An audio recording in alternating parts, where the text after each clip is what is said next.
Filharmonia Śląska to miejsce, które dzisiaj gości Śląską Karuzelę.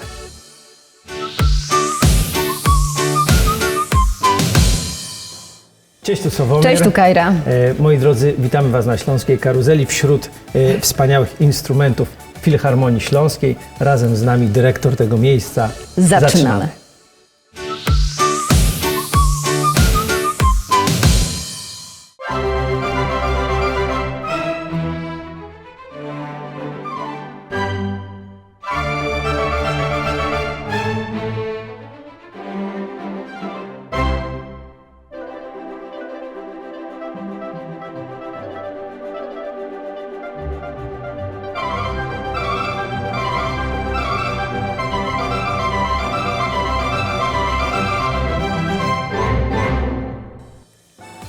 Kontrabasy to takie efektowne instrumenty, ogromne, i przypomniał mi się monodram Jerzego Sztura, kontrabasista. Widział Pan może?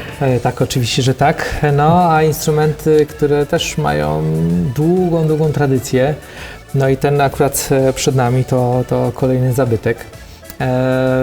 Może z wyglądu nie każdy z nas potrafi to rozpoznać, ale przede wszystkim liczy się barwa tego instrumentu i nośność tego instrumentu. A co zawsze jest bardzo selekcjonowane. Tak jak kupujemy instrumenty, akurat te są właśnie dość niedawno nawet zakupione, no to szukamy odpowiedniej barwy i niekoniecznie musimy znaleźć w Polsce albo w Europie. A jak wygląda poszukiwanie dobrego instrumentu? No, na szczęście, jak to w wielu branżach jest, są gdzieś specjaliści, prawda, którzy wiedzą, co gdzie się dzieje. Bo to albo są prywatne kolekcje, jeśli mówimy o takich zabytkach, albo specjalne salony, w których są sprzedawane instrumenty klasy mistrzowskiej.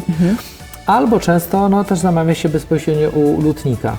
Natomiast akurat my jesteśmy zwolennikami, żeby to były instrumenty klasy mistrzowskiej, zabytkowe. Okej, czyli że lepiej zabytek niż nowy. Tak. Czy jest też szansa, że to brzmienie, które słyszymy dzisiaj na koncercie, było bardzo zbliżone do tego brzmienia, które było 400 lat temu? Troszkę w tym jest absolutnie prawda, bo wiadomo, część instrumentów w orkiestrze się też zmienia, prawda? Ale są faktycznie orkiestry historyczne, słuchajcie, co grają tylko na dawnych instrumentach i tak to się odbywa. Niemniej, dlaczego czasami kupuje się nowego instrumentu? Bo my nie wiemy, jak ten instrument zostanie rozegrany, czyli jak za 5 lat on faktycznie będzie brzmiać. I to nie jest kwestia już muzyka, ale kwestia, że co się stanie z tym drewnem, tak? Czy one się będzie gdzieś rozchodzić, kurczyć i tak dalej. To wszystko ma wpływ na barwę tego instrumentu. A zdarzyło się na przykład, że podczas jakiegoś koncertu albo próby któryś muzyk się zdenerwował i Nie. Każdy ma szacunek. Myślę, że nie tylko do przedmiotu, jakim jest instrument, ale w ogóle szacunek i kulturę osobistą u muzyków wszędzie znajdziemy, więc... Poza tym powiedzmy sobie szczerze, to są bardzo drogie instrumenty. Oj, bardzo. Tak, no ale wiadomo, zawsze można swój. Chociaż kiedyś uczestniczyłem w takim wydarzeniu, gdzie kompozytor chciał, żeby instrument był rozwalony, naprawdę rozwalony na tym. Osobiście tego kompozytora znam. I sam kompozytor musiał kupić ten instrument przed koncertem.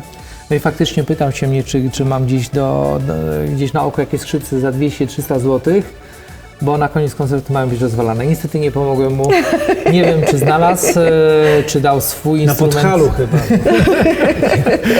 No, nie wiem, czy to jest za szczególny pomysł akurat ja myślę, na muzykę. że pokazywanie w ogóle niszczenia instrumentów, wandalizmu nie powinno mieć miejsca. A ja bym, przepraszam, bo ja jestem bardzo ciekawa. Proszę Czy bardzo. pan dyrektor ma swój ulubiony instrument? No, powiem tak, który to z uwagi jest? na to, że przed sobą mam całą orkiestrę, to wszystkie są wspaniałe. Okej. Wszystkie są wspaniałe, no ale jestem z wykształcenia też pianistą. Okej. W związku z tym nie mogę też inaczej powiedzieć niż fortepian, że jest cudownym instrumentem. Ale prawda jest taka, instrument to jest jedna, ale ważne jest, kto na nim i jak gra, jakie emocje możemy na nim przenieść. I czasami jest świetny instrument, ale jak odpowiednio nie wykorzystany, to nam nie zagra. A połączenie na przykład fortepianu i wiolonczel, albo czy na przykład, nie wiem, harfa ze skrzypcami? Myślę, że to chyba jest kwestia nastroju. Jaki kiedy czujemy, usłyszeć orkiestrę symfoniczną zawsze jest cudownie. To jest potęga brzmienia i zdumienie jak tyle osób na scenie w tej milisekundzie, bo to są milisekundy, że muszą zagrać dokładnie to samo. Pan komponuje, ja się zastanawiam, czy są takie utwory, przy których na przykład muzyk, który stoi przy kotłach, ma tylko jedno uderzenie na przykład, musi czekać. Ja chyba dość racjonalnie podchodzę do tego elementu, faktycznie kto ile ma pracy na tej scenie, ale faktycznie literatura muzyczna wskazuje na to, że są utwory, no ekstremalnie, słuchajcie, jest taka kompozycja Johna Cage'a, która nazywa się 4:33 i tam polega to na tym, że muzyk przychodzi do instrumentu, do fortepianu na przykład i te 4 minuty 33 sekundy siedzi przy tym fortepianie i nic nie robi. Po prostu ma wysiedzieć w spokoju, w zadumie i cała muzyka, jaka powstaje, to powstaje na publiczności, bo to jest muzyka w tym utworze, czyli reakcja publiczności. To takie eksperymenty. Tak. Bardzo eksperymentalne. Mogliby kazać zwrócić za bilety, tak jakby był repertuar tylko taki. Tak, na szczęście mamy tylko jedną taką kompozycję, no ale faktycznie, faktycznie w XX wieku w szczególności gdzieś kompozytorzy szukali nowych wyzwań, nowych brzmień, no jest całe spektrum, tak? No i dzisiaj możemy sobie naprawdę szeroko powybierać w repertuarze. Jeszcze w dobie internetu możemy wcześniej sobie gdzieś tam posłuchać w internecie, co to jest, a potem dopiero pójść na żywo tej muzyki posłuchać. No ale to, co dla mnie jest bardzo istotne, dobór repertuaru w Filharmonii Śląskiej jest taki, że każdy znajdzie coś tutaj dla siebie. Znajdzie cudowne melodie, znajdzie coś melancholijnego, znajdzie coś potężnego, coś, co po prostu muzyka go będzie w pełni otaczać wokół głowy, bo to jest niesamowite. To nie jest tak jak czasami słyszymy na nagłośnieniu, że dobiega muzyka z tego głośniku, tak? I ja słyszę to na koncercie, żeby z tego głośnika, bo wiadomo, stereo i tak dalej. No, w Filharmonii jest tak, że to jest wokół nas. Ta muzyka krąży tutaj wręcz na twarzy, my ją czujemy ją na karku i to jest piękne.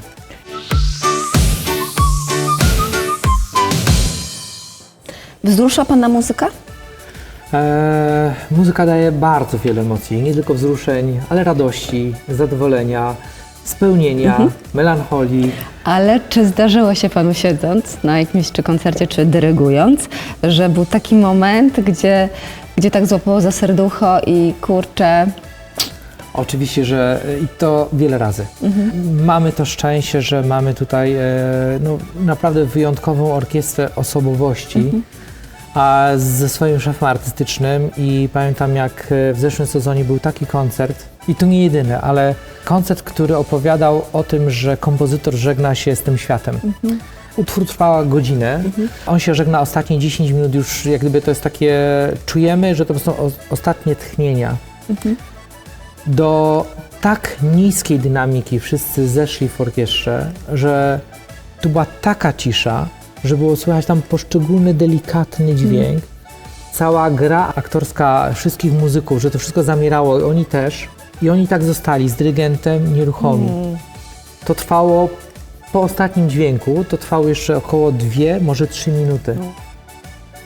Była taka cisza, że jak wychodzili, potem była oczywiście owacja na stojąca. To po prostu było coś niesamowitego, ale wszyscy, którzy wyszli, powiedzieli, że to są emocje, które się zapamiętuje do końca życia. Ale nawet jak Pan opowiada, to ja to poczułem teraz. Okej, a zdarzyło się na przykład, że ktoś z widowni w jakimś najważniejszym momencie, kiedy tutaj coś ma się wydarzyć, kichnął. Albo kaszle. Kaszel oczywiście, to jest naturalna sprawa, tak? No, przecież nie będziemy się tutaj w jakiś sposób katować. Generalnie jest tak, że wszyscy to czujemy wchodząc do sali koncertowej, obojętnie gdzie, że chcemy faktycznie słuchać muzyki. No ale jak ktoś potrzebuje kichnąć, zakasłać, przecież mamy różne choroby, tak? Że czasami, nie wiem, ktoś widzi, że cukierek musi sobie faktycznie, jak ktoś ma problem z cukrem, tak? No to Naprawdę przeleszczenie papierków wchodzą. to już mniej, ale niektórzy są przygotowani, że coś trzeba jednak zjeść, prawda? A Więc zdarzają się jeszcze telefony, czy nie?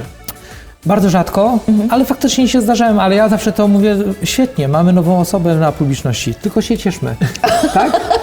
No więc to jest, Bardzo to kulturalnie jest coś powiedziane. dobrego, naturalnego i nie będziemy tego przecież zakłamywać. No. Musimy się czuć tutaj po prostu dobrze, swobodnie. Oczywiście no, przychodzimy tutaj słuchać muzyki i chcemy to celebrować, chcemy się nią cieszyć, chcemy się cieszyć z tymi muzykami, ale jak zdarzają się różne rzeczy przypadkowe, że ktoś coś może upaść, prawda? Nikt z tego nie robi problemów. To jest naturalna rzecz, a muzyka leci dalej, słuchamy dalej. No w ogóle jak z Panem rozmawiamy, czy wcześniej z koncertmistrzem Dominikiem, to czujemy od Was taką normalność, że nie czujemy się tutaj jakoś tak przytłoczeni tym, tylko wręcz przeciwnie, zaproszeni do tego świata muzycznego. To jest normalne miejsce i nie mamy czuć tutaj żadnych obaw. To ma być miejsce, do którego mamy przychodzić po przyjemność, bo sztuka ma być dla nas właśnie przyjemnością, ma być przygodą i to, co gdzieś chyba troszkę już powiedziałem, ma być takim ładowaniem naszych baterii, że jeśli mamy w życiu jakiś problem, to sztuka jest po to, żeby z tym problemem walczyć. Ona może nie zwalczyć go w pełni, tak? Ale może częściowo nam już pomóc. Więc jest takim, kurczę, no, dobrym lekarzem na wszystkie problemy nasze. A jak w dzieciakach zaszczepić taką miłość do muzyki? Przede wszystkim pokazać po prostu radość z muzykowania. My prowadzimy szereg takich działań stricte edukacyjnych, gdzie myślę, że jeśli zobaczą to w muzykach naszych, tak, że ta radość grania tej muzyki jest wielka, no to wtedy to się niesie. To jest granie, inspirowanie drugiego człowieka, co jest w każdej dziedzinie, tak? Oczywiście część muzyków to są już też przekazywanie tej informacji z pokolenia na pokolenie, tak jak w wielu zawodach, ale również jest wielu muzyków, którzy po raz pierwszy z czymś takim obcują. No ja jestem takim troszkę przykładem, że w rodzinie nie mam gdzieś tam jakichś wielkich uwarunkowań muzycznych. Gdzieś tam mama grała na fortepianie, ale to było bardziej amatorsko, prywatnie sobie gdzieś tam brała lekcje w dzieciństwie i tyle. Natomiast pierwszą osobą w rodzinie, która zawodowo się tą muzyką zajmuje. I od razu dyrektor. Ale skądś ten absolut jednak jest. No, w jakiś sposób się faktycznie pojawił ten słuch absolutny, co pewnie ta decyzja była prostsza. Czy to jest trudne, żyć ze słuchem absolutnym? Nie, absolutnie. A nie ma tak, że czasami, ja to obserwuję na mszy, jak nie ma organisty i tak ludzie sobie o pół tonu schodzą. Zaczyna się przy jednym dźwięku, a kończy się 2-3 tony już niżej. Ja nie mam z tym najmniejszych problemów. Co więcej, powiem Wam, co przygotowuję na przyszły sezon ciekawego, bo chcemy faktycznie granie, obcowanie z muzyką. Nie, że ktoś musi być muzykiem, ale obcowanie z muzyką jest piękną przygodą w życiu. Coraz bardziej szerzą się ruchy też takie amatorskie w chórach.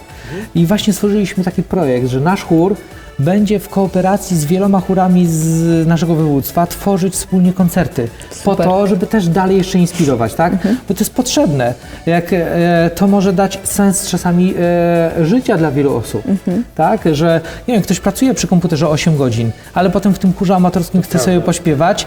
Jak on powie, że wystąpi razem z chórem profesjonalnym na tej samej scenie filharmonii, no to dla niego będzie piękna motywacja do tego, tak? No żeby pewnie. dalej pracować nad sobą.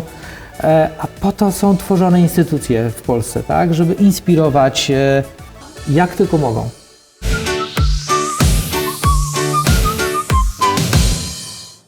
A wydawnictwem dzisiejszego odcinka jest Teresa Werner, marzeniami do sukcesu.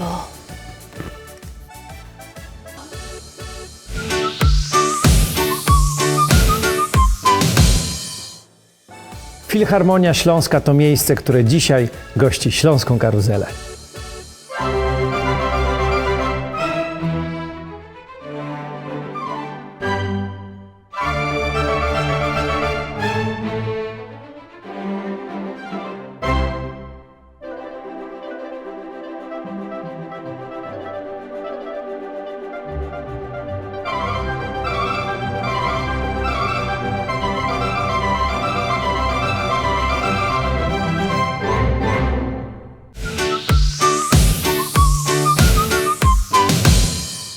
No i żeby były takie same instytucje, jak Pan opowiada, to byłoby cudownie. I żeby tym bardziej państwowe, które są tak otwarte, tak przychylne, tak chcą być z ludźmi, wychodzą do ludzi, no to jest jak prawie jak utopia brzmi. No to jest... Ale jest możliwe, bo Pan tworzy takie miejsce. No możliwe, że troszkę jestem też taką osobą, która inspiruje do tego. No i tym torem idźmy. Bardzo dziękuję. To bardziej pewnie o co oceniają, nie wiem kto, nasza publiczność, wszyscy, którzy z nami przybywają, którzy chcą z nami pracować, współpracować. No i może dlatego no tak ludzie chętnie nas po prostu tutaj odwiedzają, tak? Mamy komplety publiczności, więc warto po prostu to przeżyć. Zachęcam naprawdę, żeby po prostu odwiedzić tu i przeżyć taką wyjątkową atmosferę. Powiem wam inną ciekawostkę. Mamy czasami w sezonie takie koncerty na jakąś specjalną okazję, że na przykład mieliśmy koncert, który promował nowy sezon. I to był program ułożony tak, że on dały przekrój nam co przez najbliższy rok. I to są koncerty, w którym nie chcemy biletów od publiczności, tylko zainteresowania instytucją. To powiem wam tak, że na przykład w ciągu 10 minut może się odezwać 500 osób. Tak, to mieliśmy tak właśnie koncert zapowiadający, no to w przeciągu pierwszego dnia mieliśmy 2000 osób chętnych, a my nie pomieścimy tyle osób. Ciężko. Ciężko. Ciężko, ale sala przepiękna, ale ciężko na 2000. Ciężko, no ale to pokazuje po prostu, jak chcemy też wychodzić właśnie do ludzi, być blisko z nimi i z nimi współpracować, tak? Bo to jest instytucja publiczna, czyli nas wszystkich. Taka jest idea. Cudne. Naprawdę chciałabym, żeby każda taka była. A jest to naprawdę wyjątkowe. No i to, że w ogóle można przyjść do Pana z jakimś pomysłem i usiąść, porozmawiać i w zależności od możliwości. No super. Absolutnie tak. No tutaj jest to świątynia oczywiście muzyki, więc ja chętnie porozmawiam na ten temat. Często też doradzam młodym kompozytorom. Super. Natomiast często też są kooperacje z innymi dziedzinami sztuki. Współpracujemy czy to z teatrami, zarówno aktorskimi, jak i tanecznymi. Współpracujemy też z akademiami, na przykład sztuk pięknych czy informatycznymi. Jakby wspomniany festiwal muzyki do gier komputerowych, no to tam musimy korzystać też z nowych technologii. Tak. W związku z tym graficy komputerowi i tak dalej, to wszystko musi być kooperacja. To jest organizm bardzo złożony, żeby efekt ten na koncercie dać jak najlepszy, jak najbardziej efektowny, no i godny Filharmonii Śląskiej. A ja zadam takie kontrowersyjne pytanie. Co sprawia, że scena Nospru jest tak bardzo znaną i rozpoznawalną sceną? To myślę, że to jest zawsze świeżość budynku, nowego miejsca, pięknego miejsca, architektonicznie i faktycznie fajnie, że na Śląsku mamy wybór w salach koncertowych. No ale wiadomo, zawsze są też pewne różnice. Ta sala też jest piękna, klasyczna, zabytkowa. No i zasadnicza chyba różnica zawsze jest też jak gdyby w akustyce lub jak ta akustyka oddziałuje na publiczność. Tutaj jest naturalna akustyka, w którą jak gdyby nikt nie ingerował poprzez różne parametry komputerowe, które trzeba było wymierzać, a tak się dzieje właśnie w salach nowoczesnych, żeby ten widz miał odpowiednią jakość tego dźwięku. No a ta sala daje jeszcze coś innego, co nie dają znowuż wielkie obiekty, że tu mamy bardzo bliski kontakt z muzykiem, z emocją. Tak, jest ta piękna intymność, ta relacja, że nie oglądam tego z 150 metrów, tak, że czasami mam tego artystę, no takiego troszkę małego, jak w jakiejś dużej hali. Tutaj jesteśmy wszyscy blisko siebie i ta muzyka jest też blisko odbiorców. I tym bardziej jakby to miejsce jest niezwykłe, że faktycznie zrobi się tak i że będzie to tam słychać. Tak. Więc i że ta kameralność daje takie poczucie, że jest się jakby w muzyce w środku, wewnątrz. Tak, i czujemy się wszyscy bardziej, że wspólnie przeżywamy to wszystko. To tak chyba zawsze jest, tak? Jak nie wiem, jak jedziemy, nawet porównując, jak jedziemy do hotelu, jak jedziemy do hotelu małego, butikowego, to się czujemy bardziej zaopiekowani, tak? Odpowiednią jak gdyby jakością wokół nas. A jak jedziemy do dużego jakiegoś molochu, to nawet ciężko nam jest o leżak poprosić, nie? Dbało się o takie detale, te malutkie, gdzie czujemy się w sposób wyjątkowy. Czyli jeżeli ktoś chce się poczuć dopieszczony, to koniecznie musi odwiedzić to miejsce i na własne uszy przekonać się, jak cudowna jest muzyka na żywo. Zgadzam się. Najbliższe plany Filharmonii Śląskiej? Jest ich oczywiście bardzo, bardzo wiele, bo to jest przecież prawie 200 koncertów rocznie, ale przede wszystkim znakomity sezon Usłysz Śląsk, w którym usłyszymy wielu znakomitych śląskich kompozytorów, a mamy się naprawdę czym chwalić. No to wszystko w tej pięknej świątyni sztuki, muzyki klasycznej, więc każdego tygodnia tutaj znajdziecie coś wyjątkowego. No a takie duże wydarzenia, które robimy w katowickim Spodku, też serdecznie zapraszamy, bo to chociażby jest gala muzyki filmowej, to jest też Gay Music Concert, gdzie łączymy się z najnowszymi technologiami, a to wszystko zawsze grane symfonicznie, często jeszcze okraszone chórem symfonicznym, gdzie zawsze brzmi to potężnie, z pięknym wolumenem dźwięku, no i z piękną barwą. No, dziękujemy Panu bardzo za gościnę, za ten czas, który nam Pan poświęcił. Mamy nadzieję, że jeszcze kiedyś będziemy mogli przyjechać tutaj z naszym programem. Zapraszam, zawsze drzwi otwarte Filharmonii Śląskiej dla wszystkich. Dziękujemy bardzo. Z Państwem widzimy się już za tydzień. Do Do zobaczenia.